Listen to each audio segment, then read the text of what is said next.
Super ட்ரிக்குங்க. Morning சீக்கிரமாக எந்திரிக்கிறதுக்கு alarm set பண்ணாதீங்க. Exact நீங்கள் ஒரு 8 மணிக்கு எந்திரிக்கிற ஆளாக இருக்கீங்கன்னு வச்சுக்கோங்க.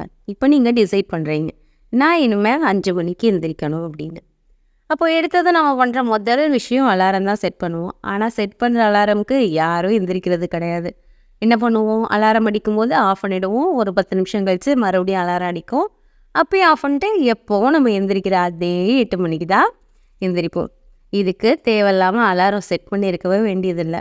அன்றைய நாள் நமக்கு கொஞ்சம் ஸ்பாயிலாக தான் இருக்கும். ஏன்னா நம்ம எந்திரிச்சு முடிக்கணும்னு நினச்ச வேலையை முடிச்சிருக்கவே மாட்டோம். இப்போது அதுக்கு தான் நான் சொல்கிறேன், அலாரம் செட் பண்ணாதீங்க. எந்திரிக்கணும்னு முடிவு பண்ணிட்டீங்க, அப்போ கொஞ்சம் சீக்கிரமாக தூங்க போங்க. உங்கள் ஸ்க்ரீன் டைமை கம்மி பண்ணிக்கோங்க. நீங்கள் ஃபோன் பார்க்குற டைமை குறைச்சிருங்க. 10 மணிக்கு தூங்க போனால் தான் காலைல ஒரு 5 மணிக்கு எந்திரிக்கலாம்.